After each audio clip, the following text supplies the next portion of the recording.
Hello. Nobody's answering me. Nothing on. 1, 2. Nothing. Are you getting me? I don't hear myself. I can't hear myself.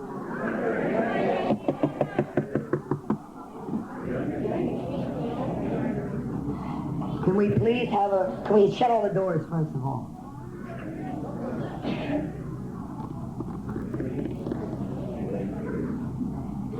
And can we have a moment of silence to reflect on why we're here, and a moment of silence for those who are not here, okay? Followed by the serenity prayer.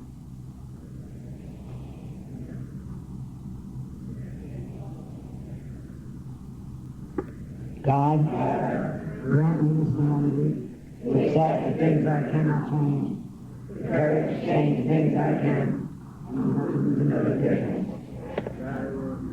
Okay, this is a meeting on sexuality. And I'd like to say, first of all, that this is a subject that isn't spoken about too often, and it's a very, very important subject. A lot of people keep a lot of stuff inside that don't have to be there. A lot of people have doubts about themselves, their recovery. I've seen problems with sex take people out. I've seen problems with sex change people's lives, and not for the better. This is a very serious topic, believe it or not. It's one of my favorites. I've worked with a lot of young people in the time that I've been clean. And I have seen whole lives change because they had the knowledge, because they had the self-confidence, which is a part of recovery. This is serious. And I'd like you to take it just like that. Serious thing that everybody sweeps under the carpet. It's a part of our disease. It could be the most beautiful, one of the most beautiful gifts this program can give you. I have been to the top of the mountain, sweetheart. Mother knows.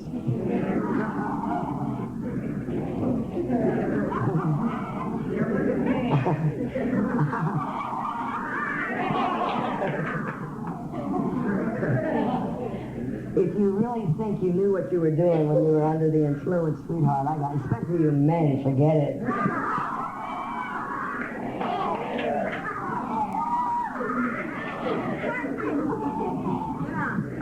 I have seen quiet little men turn into animals.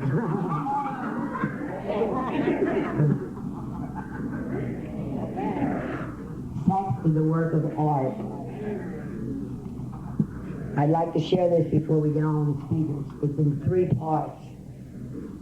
Physically, mentally, and spiritually. This is my opinion.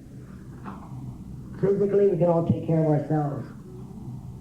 Mentally, when you're with the right one, honey, you can feel it from the top of your head to the underneath of your foot.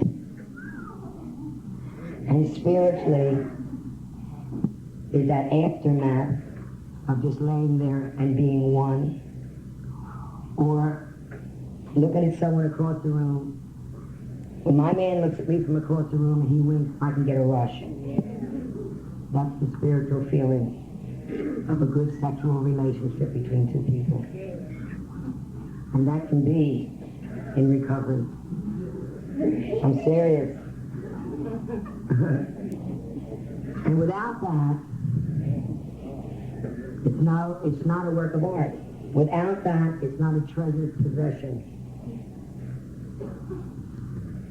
And then you can take it from there. Okay, for my first speaker, JoAnn.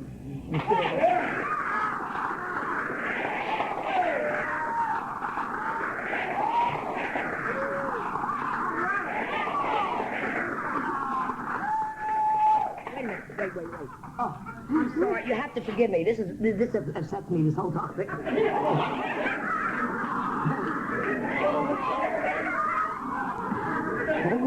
no good with this, really.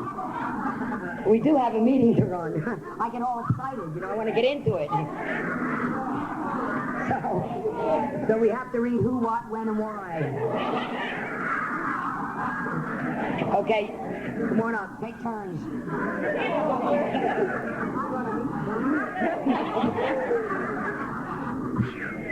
I'm bound. I'm an addict. Who is an addict? Most of us do not have to think twice about this question. We know. Our whole life and thinking was centered in drugs in one form or another. The getting and using and finding ways and means to get more. We use to live and live to use. Very simply, an addict is a man or woman whose life is controlled by drugs. We are people in the grip of a continuing and progressive illness whose ends are always the same: jails, institutions, and death.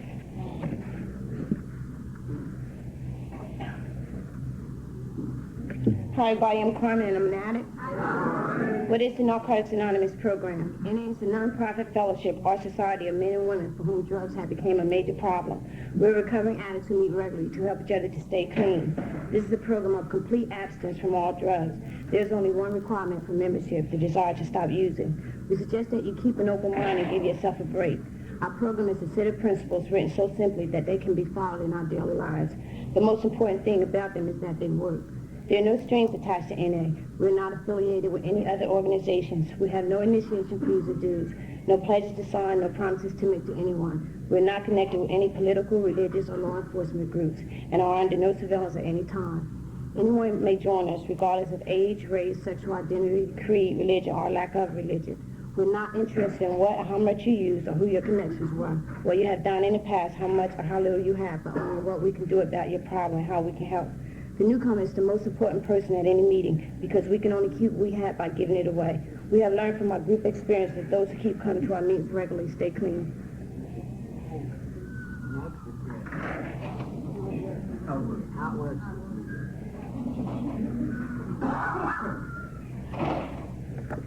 Hi, everybody. I'm Ray, and I'm an addict. This is how it works. If you want what we have to offer and are willing to make the effort to get it, then you are ready to take certain steps. These are the principles that made our recovery possible. 1, we admitted that we are powerless over our addiction, that our lives had become unmanageable. 2, came to believe that a power greater than ourselves can restore us to sanity. 3, made a decision to turn our will and our lives over to the care of God as we understood Him. 4, we made a searching and full moral inventory of ourselves. 5, we admitted to God, to ourselves, and to another human being the exact nature of our wrongs. 6, we were entirely ready to have God remove these defects of character. 7, we humbly asked Him to remove our shortcomings. 8, we made a list of all persons we had harmed and became willing to make amends to them all. 9, we made direct amends to such people wherever possible, except when to do so would injure them or others. 10, we continued to take personal inventory, and when we were wrong, promptly admit it. 11, we sought through prayer and meditation to improve our conscious contact with God as we understood Him, praying only for the knowledge of His will for us and the power to carry that out. 12, having had a spiritual awakening as a result of these steps, we tried to carry this message to the addict and practice these principles in all our affairs. This sounds like a big order, and we can't do it all at once. We didn't become addicted in one day, so remember, easy does it. There's one thing more than anything else that would defeat us in our recovery. This is the attitude of indifference or intolerance towards spiritual principles. 3 of these are indispensable, are open-mindedness and willingness. With these, we are well on our way. We feel that our approach to the disease of addiction is completely realistic, for the therapeutic value of one addict helping another is without parallel. We feel that our way is practical, for one addict can best understand and help another addict. We believe the sooner we face our problems within our society and everyday living, just that much faster do we become acceptable, responsible, and productive members of that society. The only way to keep from returning to active addiction is not to take that first drug. If you are like us, you know that 1 is too many and 1,000 is never enough. We put great emphasis on this, but we know when we use drugs in any form or substitute one for another, we release our addiction all over again. Thinking of alcohol as different from other drugs has caused great many addicts to relapse. Before coming to NA, many of us viewed alcohol separately. We cannot afford to be confused about this. Alcohol is a drug. We are people with the disease of addiction who must abstain from all drugs in order to recover.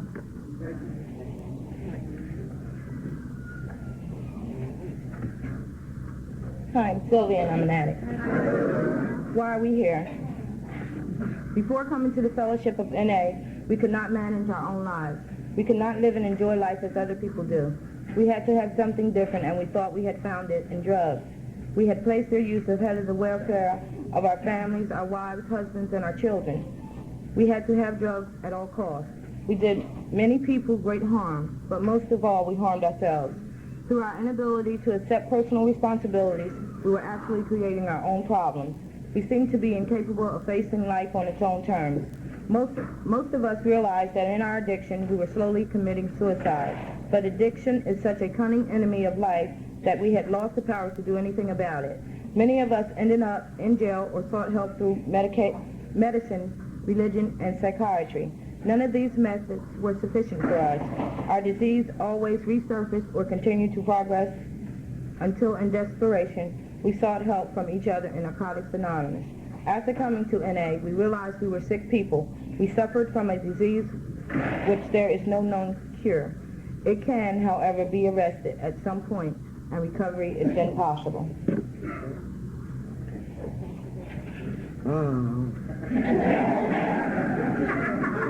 Hi, I'm Suzanne. I'm an addict. The 12 traditions of NA. We keep what we have only with vigilance, and just as freedom for the individual comes from the 12 steps, so freedom for the group springs from our traditions. As long as the ties that bind us together are stronger than those that will tear us apart, all will be well. 1. Our common welfare should come first. Personal recovery depends on NA unity. 2. For our group purpose, there is but one ultimate authority. A loving God, as he may express himself in our group conscience. Our leaders are but trusted servants, they do not govern. 3. The only requirement for membership is a desire to stop using. 4. Each group should be autonomous except in matters affecting other groups or NA as a whole. 5. Each group has but one primary purpose, to carry the message to the addict who still suffers. 6. An NA group ought never endorse, finance, or lend the NA name to any related facility or outside enterprise, lest problems of money, property, or prestige divert us from our primary purpose. 7. Every NA group ought to be fully self-supporting, declining outside contributions. 8. Narcotics Anonymous should remain forever non-professional, but our service centers may employ special workers. 9. NA as such ought never be organized, but we may create service boards or committees directly responsible to those they serve. 10. Narcotics Anonymous has no opinion on outside issues, hence the NA name ought never be drawn into public controversy. 11. Our public relations policy is based on attraction rather than promotion. We need always maintain personal anonymity at the level of press, radio, and films. 12. Anonymity is the spiritual foundation of all our traditions, ever reminding us to place principles before personalities. Now. Oh, this is terrible. I have to make announcements and things, too. If there's any members of the press present, we welcome you. Please respect our principle of anonymity by not taking any pictures and by not identifying anyone by last names. Thank you. Okay, I have one more announcement to make, too. Is there anyone here that has less than 7 days? Yeah.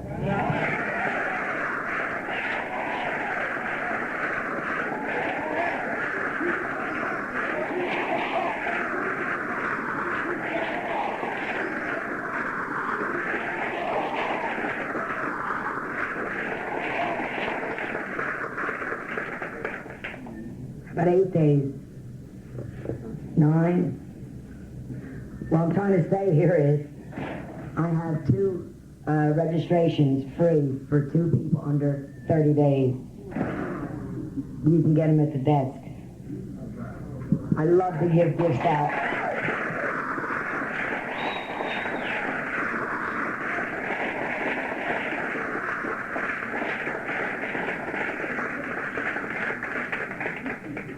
Okay, thank you. That makes me feel good. I love new people. They're so important. Without them, we have nothing. Now we're going to hear JoAnn. That was such a rush. Ooh.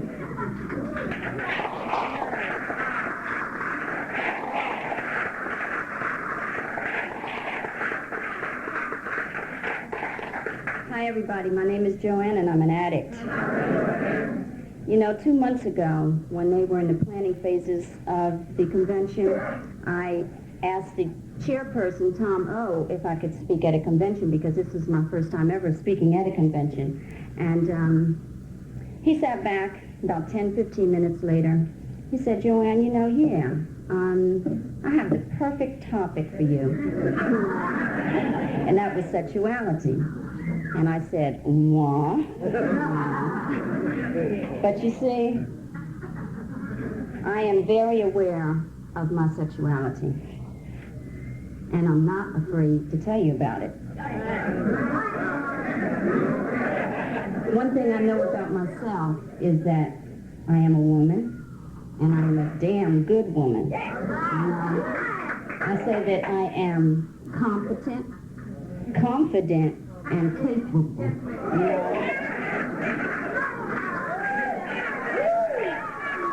That's one thing that I know about me. Because one thing I've learned in this fellowship is that I have got in touch with JoAnn today. You know, my sexual awareness started at a very young age. I was born in a very functional household. My mother and my father. I was the oldest of 4 children. Sex was something that was not talked about in our household. But as I was growing up and getting in touch with my feelings, it was something that I was aware of. My first lover was my bed pillow. I satisfied a lot of fantasies with my pillow. You know, I had no contact, no sexual contact, but I lived a lot of my fantasies very young with my pillow. You know, I enjoyed watching TV shows where there was a lot of contact. I enjoyed watching people who made any kind of contact to one another. You know, I could sit back and watch that and fantasize. And my sexuality started to develop then. I started masturbating at a very young age. My best times were in the tub, you know, when I was new. Even though I had not been schooled on anything about my sexuality, I still knew about it, you know, and I was getting very much in touch with it. And then I was introduced to male, and I just flew from that point. During my life, today I can honestly say that I have just about satisfied every sexual fantasy that I've ever had, you know, and that's okay, you know, it's okay. In my active addiction, it got real sick because I would run from myself, hiding from me in someone else and something else, you know, and it got to be real bizarre. That was the sick part of it. Because whatever anybody wanted to do or whatever I wanted to do, I did it. And I had to use drugs to try to hide my feelings. And it was okay. Today, I can honestly say that it was okay. Because one thing about me today is that I can be a very sexual person. And I don't have to hide from myself. And that's what's the most important thing about recovery for me. Because if I feed on everything that I did, I can stay sick today. So I try not to focus on that. What I focus on is where I am, the space that I'm in for right now. And that's what's the most important thing. Right now, I'm very nervous, and that's all right too. You know, but I'm just up here to share with everybody in this room just a little bit about where I am. You know, sex to me is very important. I place a lot of value on it. Because to me, it is a form of communication, non-verbally. I can express to you the ways in which I cannot say verbally sometimes. And I am willing to go to any lengths with my sexuality. You know, I got to a point where I was really confused about myself at one point. Because I didn't know whether I was a woman, whether I was a man, whether I loved men, or whether I loved women. You know, I got all confused in that. Because when I first came around here, you know, they told me to get with women. get with women. And that's how I thought they meant it. Because I didn't know how to communicate my true feelings. All I thought that I had to do was express myself in a physical way, and that I would be accepted. You see, because all through life, me dealing with men, I felt like I had a commodity, you know? And let me show you what JoAnn is all about, by giving you my commodity, you know? And I went through life a long time with that. You know, when I first came into the rooms, it was so funny, somebody had mentioned to me about being celibate. I said, yeah, celibate. The way I took it was sell a little bit here, sell a little bit there.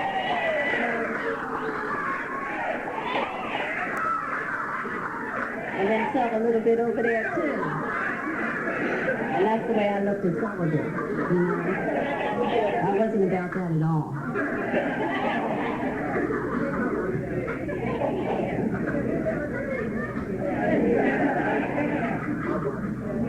But it's okay. You know, it's okay for me today, whatever I choose to do, with whomever I choose to do it. You know, and whatever anybody else may think about it, that's okay, because that's something that you have to deal with. You know, because JoAnn has to deal with the space that JoAnn's in today. And I like to give of myself totally, physically, emotionally, and the spirituality that I'm trying to work on developing. My body is one thing that I cherish because this is a gift, and I give that gift. And when I give of myself, I give of myself wholly, all of me.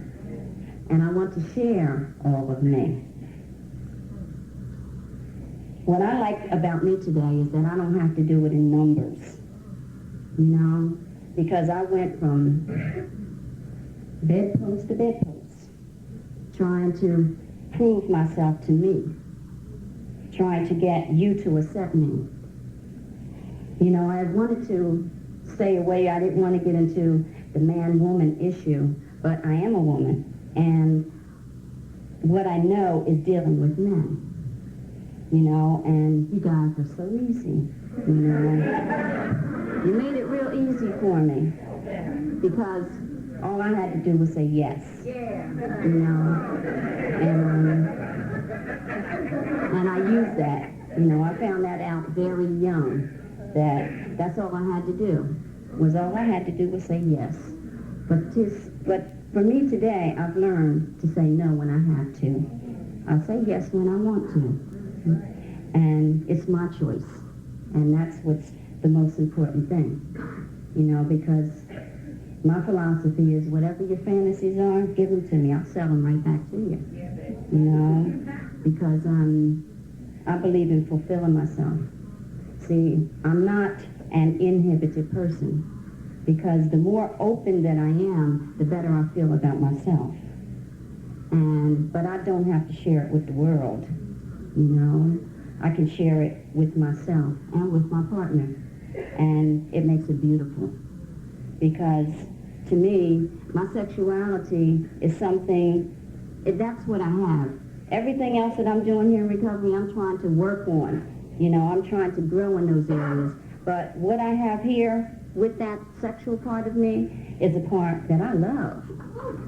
You know, and it's okay. I'm trying to work today on a lot of faith, you know, faith in a higher power. Because they told me that faith is where you know where you are going, hope keeps you going, and love gets you there. You see, to me today, love is just not sex. You know, love is inside. And I can love you, but I don't have to sex you all. You see, because sexuality, for me, was not just sexuality. I just took the root word sex, and that's what it was all about. Or I took the Y off of the end of it, and I'd make it sexy, what I was trying to be, to have sex. you know, or I took the ITY off it and I was sexual to have sex, because that's what it was all about. Losing myself in that. See, I found that I could lose myself in that. But today I'm aware of me, and my sexuality is very heightened, and I feel very positive about that, because that's something that I have that I can exhibit to show where I am today. I know that, or I have found that some people have a lot of problems with me being open sexually, because I talk about it, I joke about it, and I say whatever I want to say about it, you know, because I always wanted to be another Dr. Ruth, you know. Sexually speaking, you're on the air. And I know a lot of times I hear women always complaining about their man going here and this with this one and that one. It's like, take care of them at home, honey, and you don't have to worry about that shit. You know? Change those positions up. And do some of those things that you don't want to do. And give even a little bit more of that. You know? Because that's what it takes. Seriously, that's what it takes. And then when we get honest with ourselves, that's what we want too. You know? And that's what it comes down to, because see, I want it all. So I go after it all. And if you got a little bit more, I want that too. You know? And I work hard at that. So, my sponsor's here today, and I love her.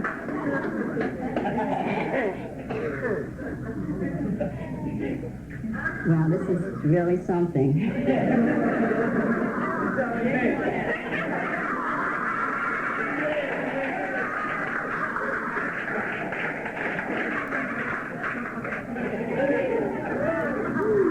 You know, there was one time I really felt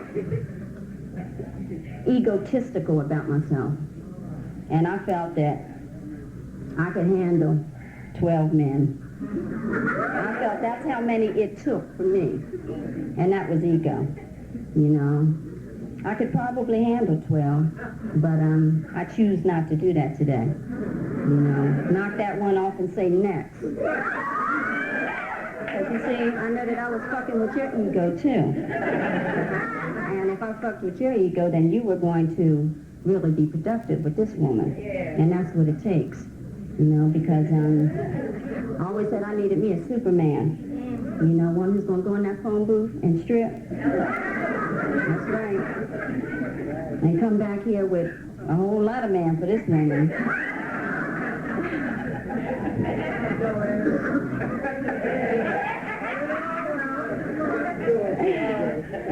Now I feel like I could get real. Yeah, because I've been up here really scared, and I'm starting to loosen up, and it's getting a lot easier. And thanks, everybody, because you're really helping me out. Yeah, I'm starting to move. I'm even starting to move. You know, because I learned that's what it takes. It takes a whole lot of moves. One thing that I did was I went to a lot of those X-rated movies, you know, and they were educational for me, because I tried it and I found out that it worked. You know? So instead of looking at it, oh, that's just so terrible. Sometimes when you talk about sex, people say, oh, that's just so terrible. You're so nasty. But you're right, I'm a nasty girl.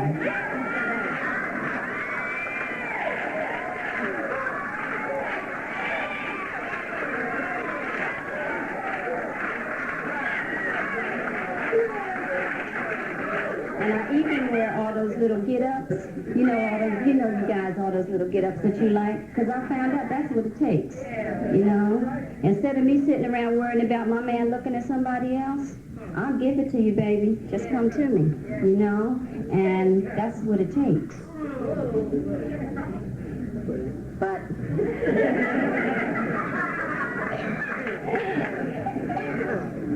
JoAnn feels good about her today. You know, I have 2 children, and they weren't a product of thought-out planned pregnancies. They were a product of my active sexual life, because my life up until today has been very sexually active.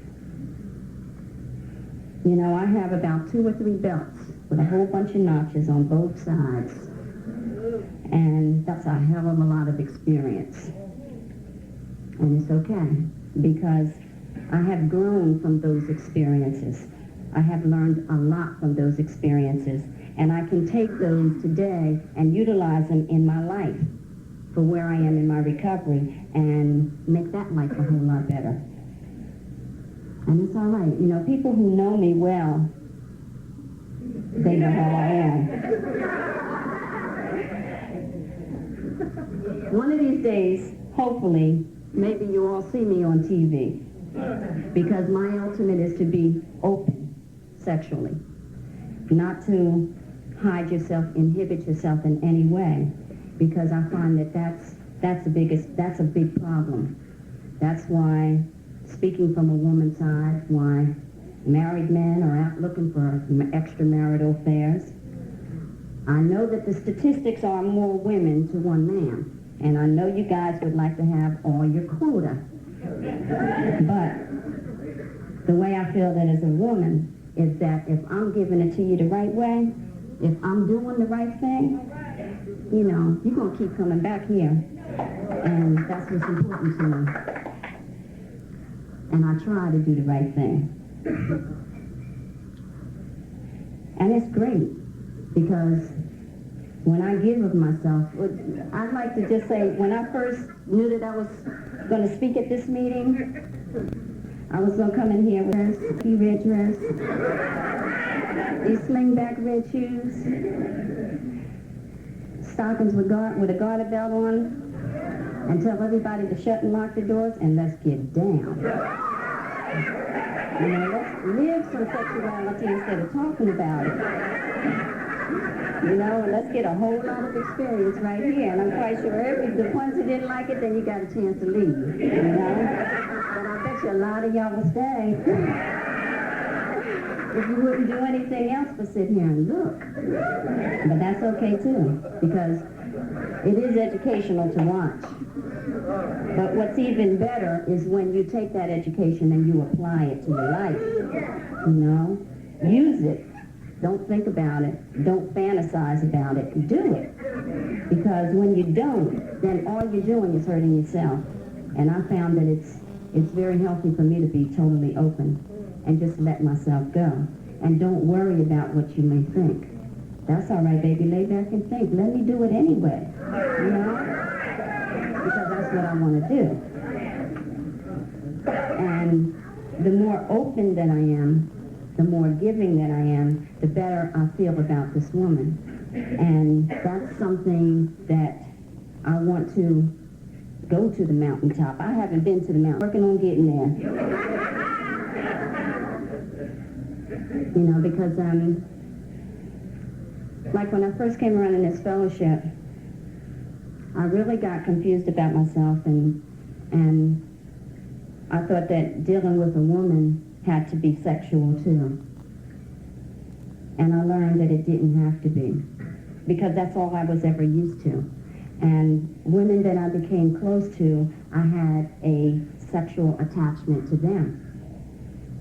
And the only way that I knew to show the love in my heart was in a physical sense, because I did not know how to express myself emotionally and spiritually. I didn't know how to do that. All I knew was touch. Let me show you, because I didn't know how to express it any other way. And I was really scared, because I didn't know how this woman would think if I'm coming at her that way. You know, but that has changed for me, because I know this woman that I am. I'm very much in touch with my own woman. And that's really healthy for me, because if I don't know me, then I don't know anything else. There's nothing that I can do for anybody unless I do it for myself first. And I've learned a lot about that in these rooms, coming to Narcotics Anonymous, because, see, I searched for myself a long time, and I went a lot of miles trying to find who JoAnn was. All along, she was there, but I didn't know how to find her until I learned that I had to stop. I had to stop and look inside and deal with the inner person that was there. And I feel comfortable with myself that I can be open and express how I feel in all ways. And that's really important to me. My sponsor had told me, she gave me a formula, which I use all the time. And it is,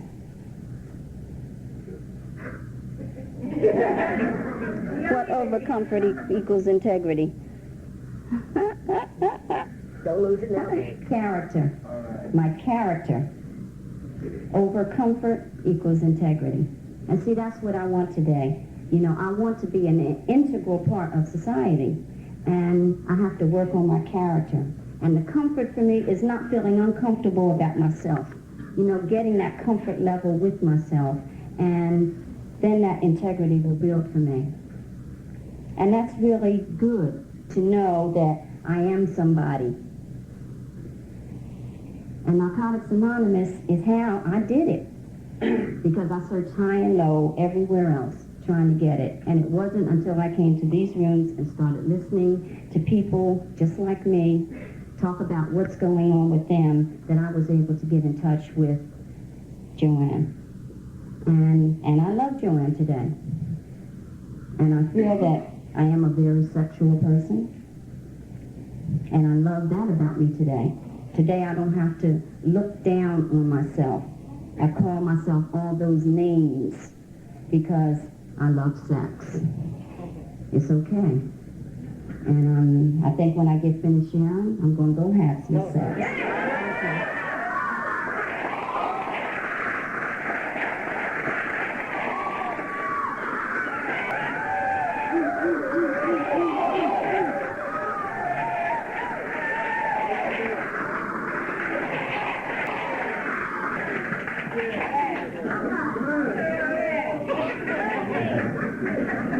That's my kind of person.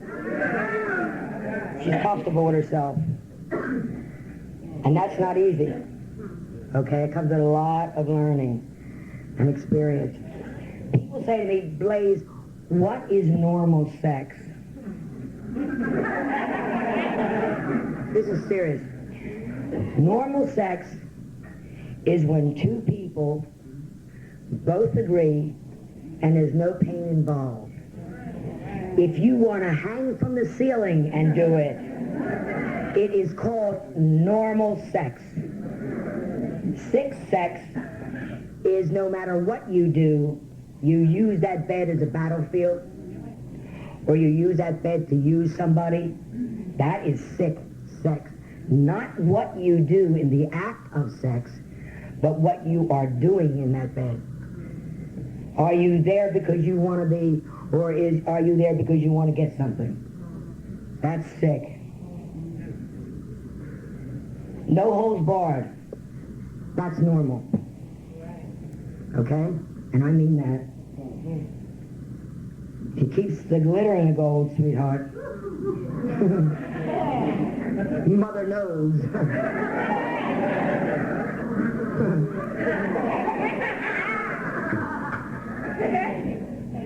You know, I did a lot of time in prison, and when I went to prison, I was a virgin. And my introduction to sex was with women. And I learned everything there was to know about making love to a woman or a man from the girls in prison. And when I came out, and I wanted to test my learnings, I didn't have all the feelings and the things that they said would happen. I didn't know that you had to have feelings to enjoy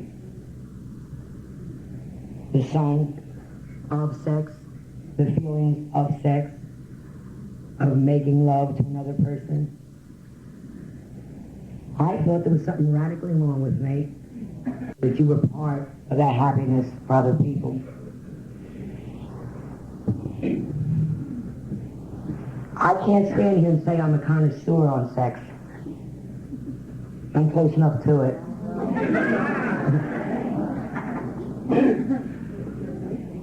But today it's healthy. Today is just my man and I.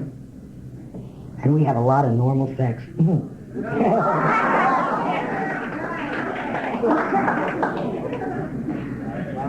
This is such a gift, this program of Narcotics Anonymous. God had to love us awful big bunch to give us this. And the 12 steps that come within this program. Because you can find anything that you need to know within those 12 steps. You can find yourself and become one whole person. For years I thought I was half, and if I got a man, I became whole.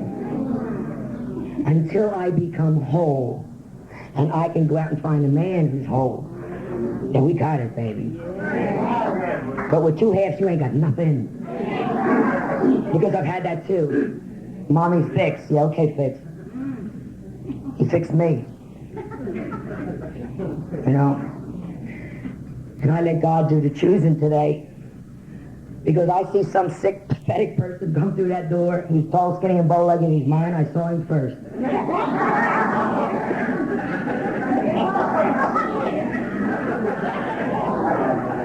The sicker, the better.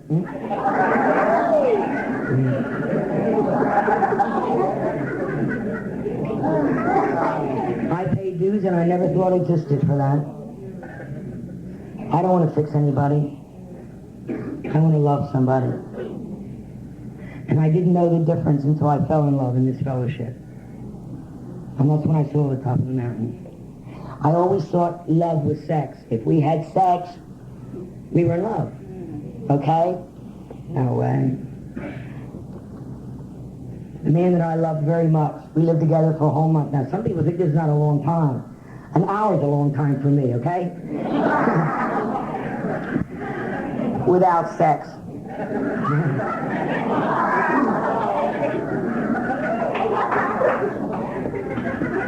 We got to know each other. We used to go lay on the beach and watch the sun come up, take tapes down and blanket, and just lay there and hold each other and think and talk to each other without words. I knew how he liked his eggs in the morning. I knew what his dreams were. And we used to walk on the boardwalk and just be together. And sweetheart, when we finally had sex, tore the top of my head off. It was something I had never experienced in my life before. I mean that. Loving someone, getting inside someone, sharing and holding. Beautiful. I never want to lose that. And I always, anytime I can, will pass that knowledge on.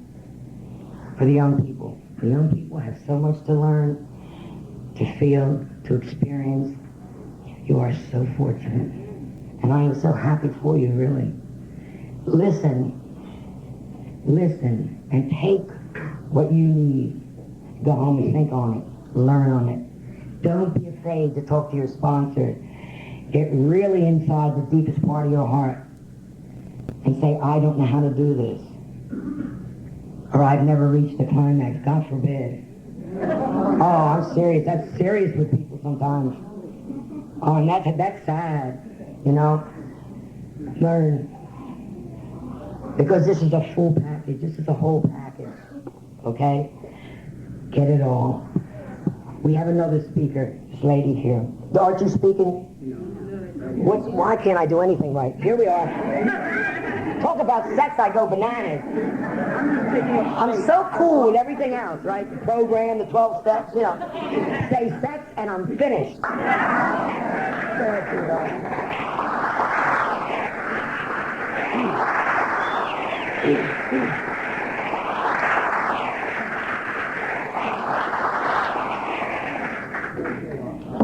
Good afternoon, everyone. My name is Rick, and I'm an addict. And I'm nervous as shit. My hands are like ice. I swear. Well, JoAnn's got me all good and warmed up. My story's not quite the same. And I don't focus on it quite the same also. When I first came into the fellowship, it was hard for me. I was terrified. I was shaken. I was driven to try and survive for once. I was desperate, and sex was the last thing on my mind. I had a sponsor who, when I first came in, suggested I work on the steps. And I began working on the steps. And it wasn't hard for me to realize how powerless I was. I realized that I'd have to seriously apply that to everything. People, places, things, on a daily basis. I'd have to realize that I can't control anything or anybody. If I like you or if I want you or what have you, I can't control that. All I can do is acknowledge that I have that need or that desire and not let myself get obsessed with it. That's what the disease of addiction is all about. Getting overly preoccupied with things. It leads you to your self-destruction once again. When I got to my second step, by the time I got to my second step, a great deal of growth had happened. As a direct result of my higher power moving in my life. I really needed him because I had problems with my first sponsor or two. I have my third now and I'm quite content. It was very, very, very difficult at first, so I had to establish a strong contact with my higher power. I got to the point I heard his voice on the radio when I had an answer for a question with regard, for example, my career. I said the prayer and I sat there, and all of a sudden on the radio a lady said, when you set a goal for yourself, stick with it, because all kinds of things are going to happen that are going to pull you away from it. So regardless of what happened to me over the years while I was working on accomplishing my goal, I held true. So, in knowing that I have a God who loves me, in knowing that I did desperately, 100% to the best of my ability, work hard to accomplish the things that the program told me to do by going to meetings on a regular basis, sharing with people. I had problems with sponsors, so I laid everything out on the table. I don't care what it was. I laid it out on the table. I think Tom chose me also to speak on this because it's been a tough area for me. For years I haven't understood what I was all about sexually. But when I first came in the program, the same first sponsor who I had problems with told me that my disease of addiction was settled in my homosexuality. So once again, not willing to accept that because I believe that God loves all of us and that loving another individual is something that we all work on developing and learning how to do. But I did take a look at it. So I went to my higher power and I surrendered that also. Whatever I'm to be, whatever I'm to do, it's up to you to make that decision for me. And I knew by that time that things just didn't happen overnight, so I was willing to work and do my part and continue to see what happened on a daily basis as time went by. In working with my third step, I learned a lot. I learned an awful lot about me. And by then, I was into my second year. And I was also becoming aware physically that I had a body. I had needs, drives, urges. They were waking up and beginning to control my consciousness. Some mornings, just like the rest of us, I woke up with an erection finally. That wasn't happening for some time, but then it was happening again. And I had to acknowledge it. I had to pray about it. I had to share about it. Now, prior to coming into the fellowship, I had a relationship with a man. We lived together for several years. We loved each other. We still love each other. We still talk practically on a daily basis. My mother lived with us for about 8 months when we had our house. God, my mouth is so dry.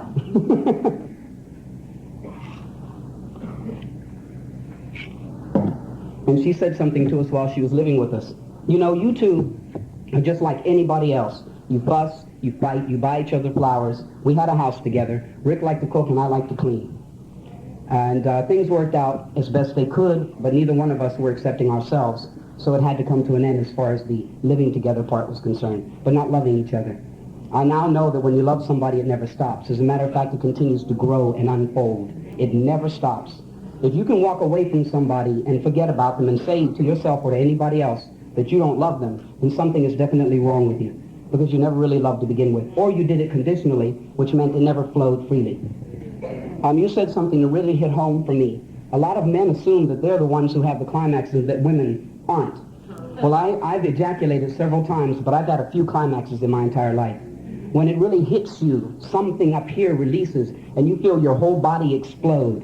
And that is a climax. It's not the same as having an intense orgasm because you happen to be into what you're doing, or you're highly physical, and you confuse a climax for an ejaculation.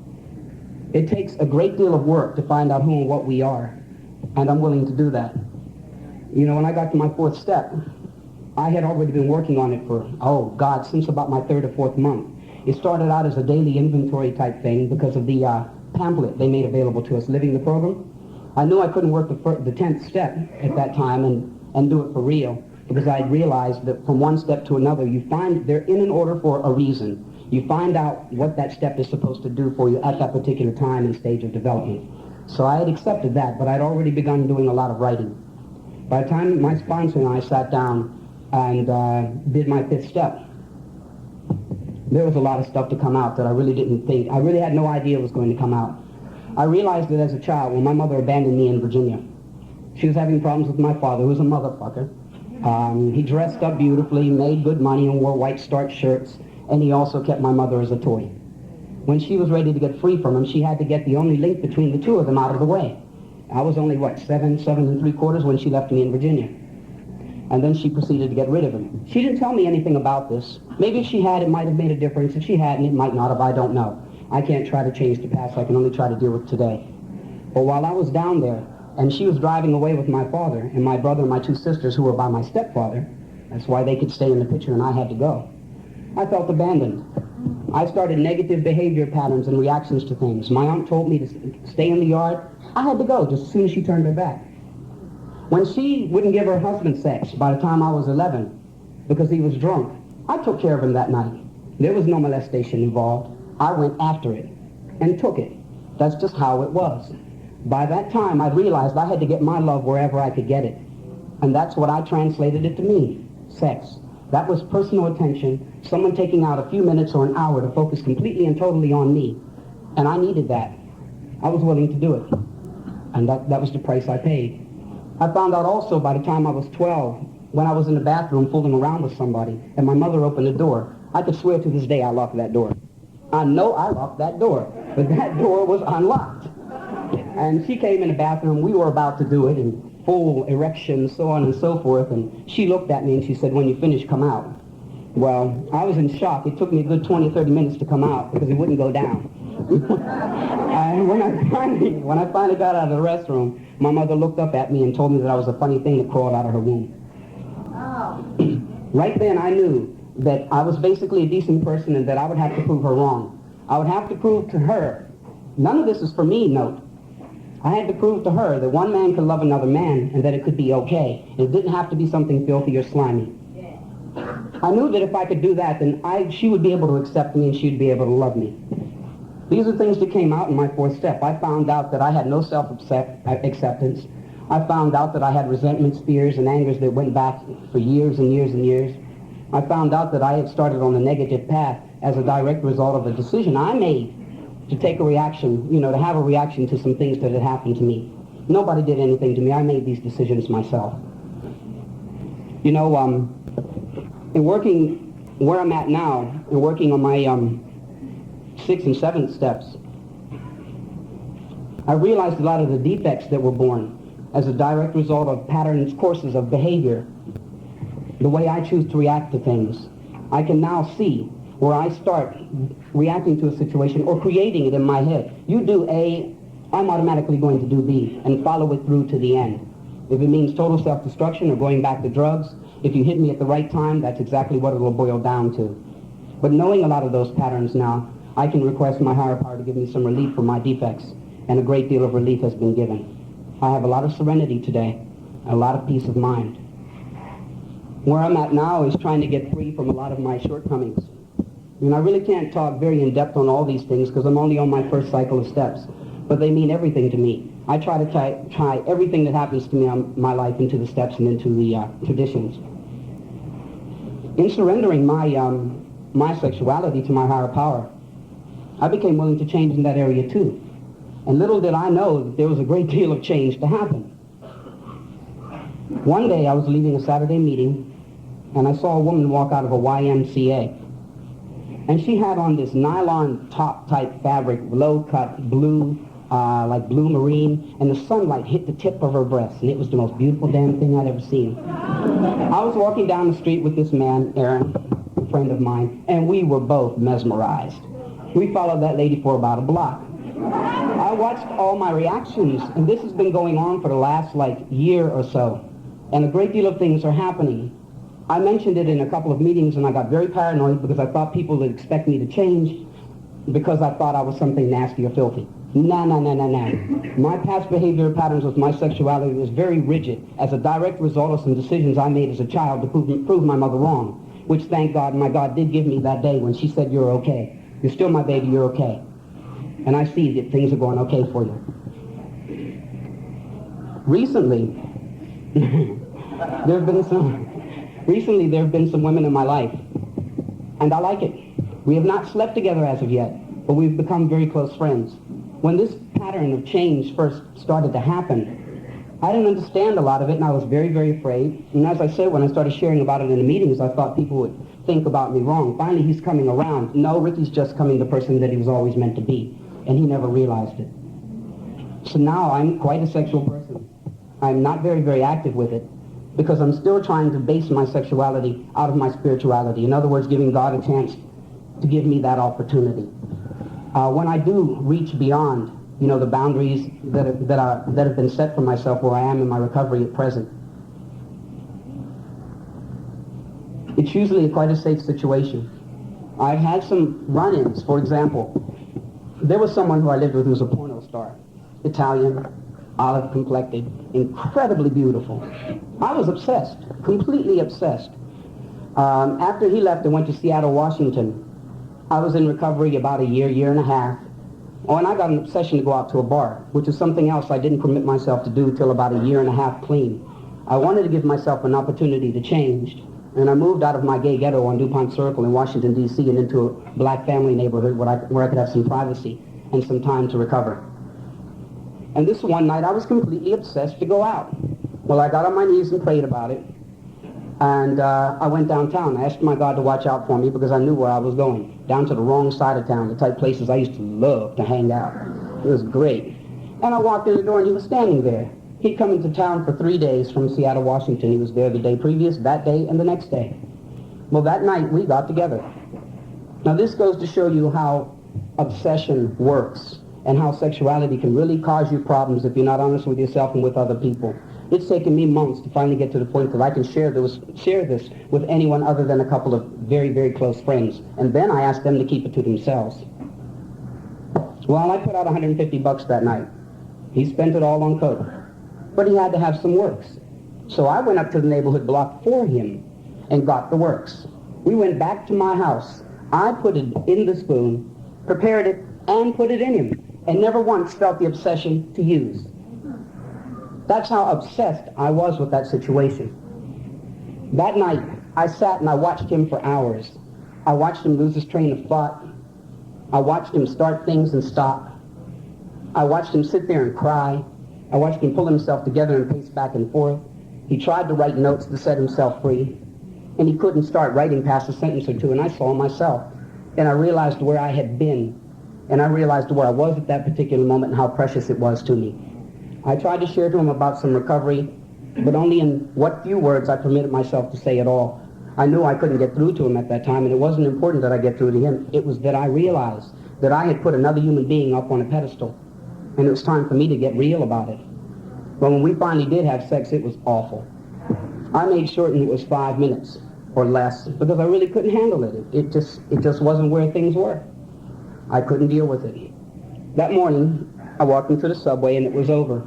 And when I finally shared with my sponsor and another friend, they both said to me, "You needed that situation because you had had a reservation that you're now free from."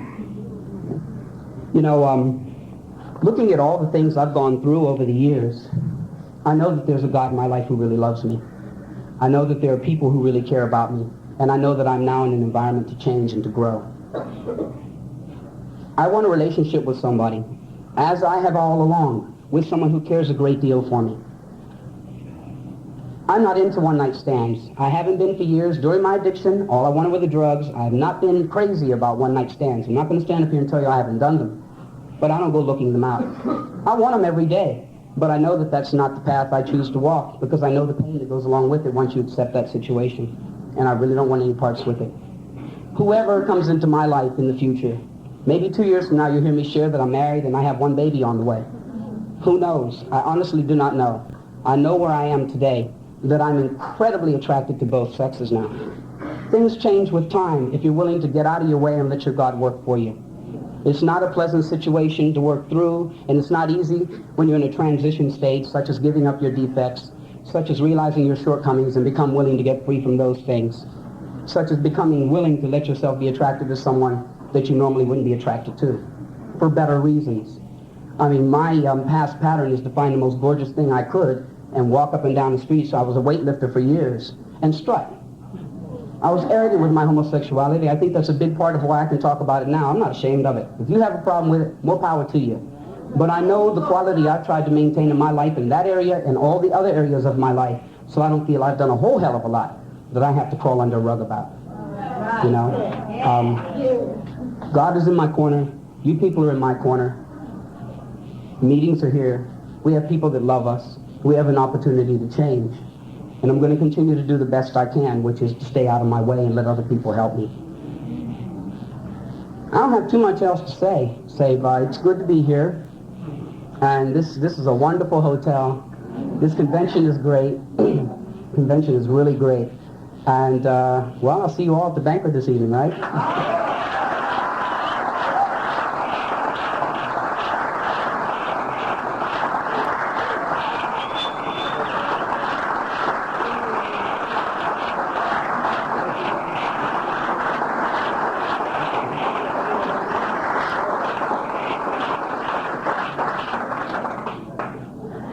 This is extremely thrilling for me. Both speakers were very, very honest.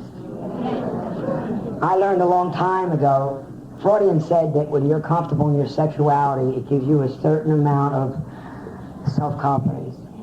And people say to me, you know, you're so strong, Blaze. Well, I'm really not. I'm comfortable with my sexuality. I am comfortable with myself, as much of it as there is. I'm comfortable. It's not going anywhere. I waited a long time for it to go somewhere, but it isn't. And it is such a comfortable, strong feeling to be comfortable with yourself, to be able to share those feelings and those knowledgeable things with other people, as these two lovely people have today. This is one of the best meetings I have ever seen on this topic.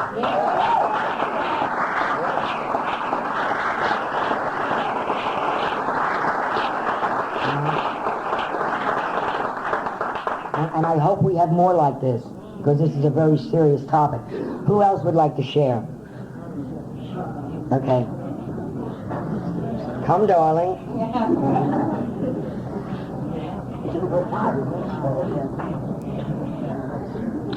Hi, I'm Simone. I'm an addict. I don't really think all of this is sharing. I got so much from it, and okay. Can you hear me now? Okay. And like this young lady over here, you know, I did a lot of things also when I was a kid. My pillow, watching my parents when they didn't know I was watching, and you know, I watched them make the kids that came from up under me, you know. So I learned a lot from that, and I can remember one time when I was in my room, and my sisters and brothers walked in on me, you know, as I was making love to my pillow. And they used to tease me about it, you know. And I felt very threatened, you know. I felt very afraid. Because also in my house, you know, we didn't talk about sex. Sex was a thing you just didn't talk about. Hell, I didn't even know when I got my menstruation what to do. You know, I cried, you know, because my parents never told me. You know, I thought I did something wrong. I actually wrote my mother a note and sent it to my baby sister to give to my mother. And I asked on a note, please don't beat me. You know, because these are the things that wasn't never taught to me. You know, also myself, I am bisexual. But right now I'm in a relationship with a man. And it's okay today, you know. And I know in my addiction that a lot of sick things went on, you know. But my parents accept me for what I am today, you know, and I get honest with them. And I let them know really where I'm at, you know. And if they can't accept it, then the hell with them. Because they're not living my life. I'm living my life for me, you know. And, you know, a lot of people are uncomfortable about talking about sex. Or, you know, I was in a meeting the other day, and this guy really didn't know his identity sexually, you know. and that he maybe had to search for it, and maybe some people do. You know, but I know where I stand today. You know, I know that I'm in a relationship with a man. You know, and I look at women, you know, and they look damn good. You know, hey, what can I tell you? You know, and that's okay today. You know, for a long time I was so afraid of what people was going to think if I told them I was bisexual. You know, and if they can't accept me for what I am, then the hell with them. You know, that's their problem. It's not none of mine, because I know where I am today. I can say today that when I first came into the program, I just got into a relationship. Well, I came in with a relationship, and we used to do it every night. You know, and this man is like 49 years old. He really can't handle it every night, you know. And I thought this is the way I was supposed to express myself, you know. I just couldn't like just come out and say, well, hey, I love you, and, you know, talk about my feelings. And, you know, only thing I knew was just, you know, hey, let's screw this man and show him what I feel. You know, and today it's not like that. You know, today I know that I don't have to go and screw him just to tell him how I feel about him, you know. That there are other things in my life that I can do for him to show him that I love him. You know, because I used to always get them confused that, you know, I had to screw him and then just, well, hey, I just showed him I loved him. You know, there's a lot of things, you know, like washing his shirts, you know, washing his clothes, or listening to what he has to say, you know. Sometimes that goes in one ear and out the other, but that's okay too, you know. I'm telling you, it feels so good, you know, to talk about something that so many people are afraid of talking about, you know. And I heard so much honesty here, you know, and it's made me feel so good, you know, that people can actually come up here and get honest, you know, not only with themselves, but with other people, you know. And it's a shame that some people feel uncomfortable about that, you know. But for me today, that's okay. That's all I have to share.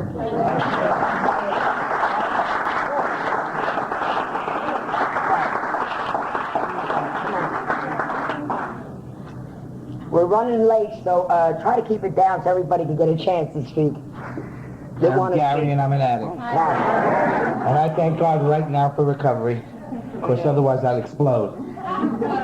But I wanted to talk to you and share this with you. I have a 14-year-old daughter, and I lost touch with her the last 2 years of my addiction, and I shared this with my home group, and it was a real big pain for me on how much I love her. And I walked into the house one day, and there were two guys in the house. And, you know, they came home from school. I was supposed to be elsewhere, whatever, and my appointment was cut short, and I walked in, and there was this porno flick on it. And right away she tried to shut this machine down. I knew what she was up to, because the con and schemer that I am, you know. I didn't think she would ever do this to me. You know, my daughter, my apple of the eye. And I let it slide, and I said, Melissa, tell the kids to ball 4, you know, or take a walk. And they left, and I sent my son out, and I said, take a long bike ride. And I got down with my daughter. I said, what's happening? And she said, nothing. The guys came over. We were going to go on the bike ride now. I said, well, what's up with the VCR, you know? And I said, I'll be right out. I'm going to the bathroom. And I heard the tape fly out, and it flew somewhere I couldn't find it, you know? And it was cool, you know. I tried to keep my cool, but I was dying inside. And I said, give me the tape back. It's cool, you know. I'm your father. You got to get honest with me. And, for a long time, I wasn't honest with her. She told me that she wanted to keep one guy busy while she'd be kissing her the guy she liked. You know, it was a thing. And I came to terms with her sexuality. You know, that she's no longer a baby. And how much I hid in my youth, because I came from a broken home, and nobody told me up from down, ins or outs. And I had a long talk with my daughter, and I just tried to tell her that, you know, it's the respect you have to feel, like Mom's been talking about, and to know that you're doing the right thing, that nobody has to take your inventory and call you a piece of shit, because that's what's going to happen tomorrow. And it happened the next day to her, and she came home, and she brought it to me that she was in the house with 2 guys watching the porno. You know how a story can go from one side of the room and the words get mixed up? I learned that in rehab. You know? But it got me in touch with where I am, you know, and I believe God works through us people and works through everybody I'm in contact with. And I have the utmost respect for this lady here. Because sure enough, as manly as I may think I am, I don't have the balls to tell you where I'm at today. And Rick, you know, like, I can't help but admire him too. But I had the pleasure of driving Blaze to this convention. And the car, and I want you to know the car's still being cleaned. And I heard Blaze's story a couple of times, and she always gives me a powerful message.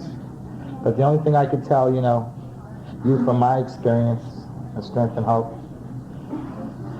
when it comes to the kids, you know, like I said, I can't share me yet, you know. I haven't got the courage. That, you know, it's a lot of love, and it's a lot of explaining, it's a lot of patience, it's a lot of tolerance that I've learned from that experience alone. And that I have to respect somebody else today, and not look at it as a dirt act, or whatever the case may be. I gotta respect you for you, whether you respect me for me or not. That's my program. That's a miracle. That's about all I have. Thanks for letting me share.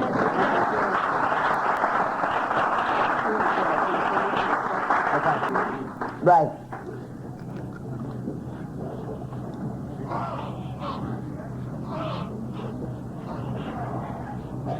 Thanks, Blaze.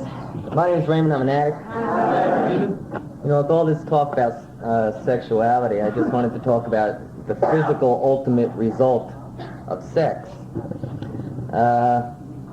My wife and I lived with each other during our addiction and never used birth control and had sex quite often. After we started getting clean, she started really working on having a child. We went to a few different doctors. Her regular gynecologist told her to get a hysterectomy, that she wasn't going to be able to have a child. She went to another female gynecologist. She told her, go get a hysterectomy. You're never going to be able to get pregnant. We went to another doctor. He said, well, I think you're going to have a hysterectomy. The last doctor we went to said, well, you know, maybe you can have a baby, so let's try some blood work and do some preliminary hormonal checks and this and that, and we'll start working on a therapy treatment. Well, he did all the blood work. We spent about $300 on that. Next visit we went back, she was pregnant.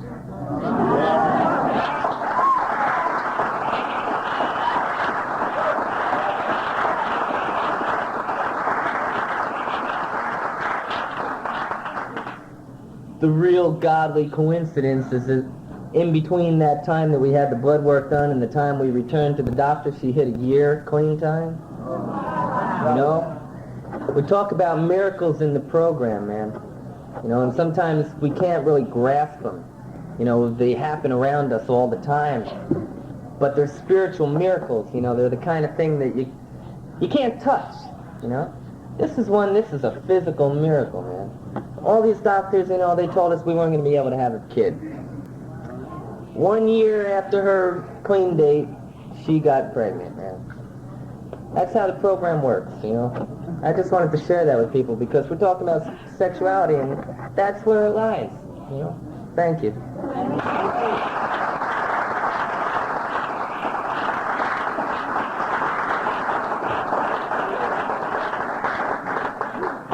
That baby was made with pure love, baby. Who else? Okay.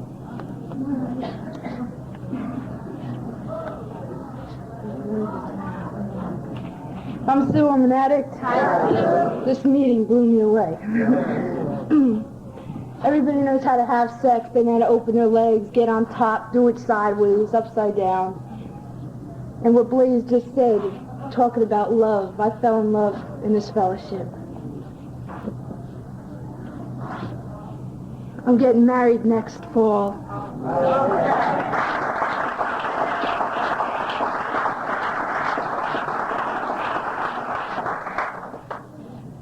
In my addiction, I knew what you wanted, and I knew how to give it to you. And I knew what I wanted, and I knew how to get it. You know, I'm nervous. Boy, is this God shaking the truth out of me or what? Woo! All right. I am a sick puppy, and I can say that today. But I am getting better. If anybody came over to my house, they'd see the Brady Bunch. Oh, would you like some coffee? Whew. That would be my mom, you know. But after everybody left and the doors closed, it was more like the Addams Family. Okay? I was involved with a thing that you call incest for 5 years. That's what I thought love was, okay? That's what I thought, you know, you just fuck and it felt good, and that's what love was all about. And that's what I carried into my addiction, my negative patterns, you know? I was talked into something I didn't want to do, I followed along with you, and I just did everything. And any relationship I got into in my addiction, I was talked into something I didn't want to do, whether it be robbing, stealing, or whatever. And I followed along with it. Now I'm clean, and I am celebrating 2 years at this convention.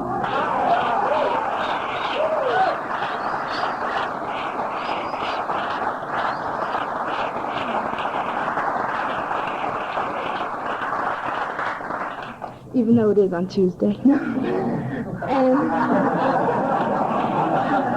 that's a dope theme movie. And my button here, it says I'm madly, madly in love. And I am. I'm madly, madly in love with Jeff back there. And I'm madly, madly in love with me. I can look in the mirror and say, yeah, I love you. And before I looked in the mirror and I said, I hate your fucking guts. You know what I mean? Thank you all for being here, family. I love you.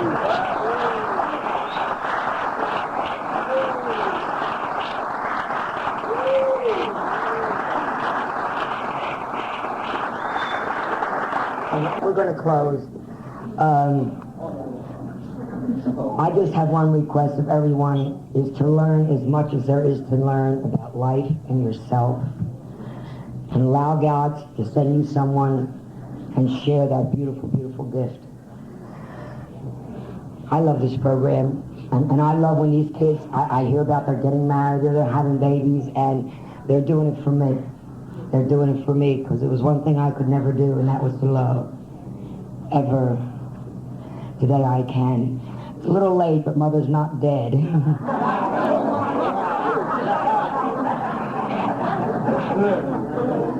But if you ever have any questions, doubts, or fears, and you need me, please call on me. It's very important to me. I mean that. No, I mean that. It's very important to me to be able to help you get to the top of that mountain. Okay? And we have a nice way of closing with a serenity prayer. Can we make a big circle? Close this bad boy up.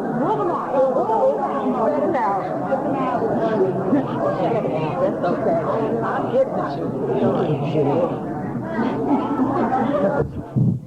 Can we have a moment of silence for the suffering addict in and out of the program, please, followed by the serenity prayer.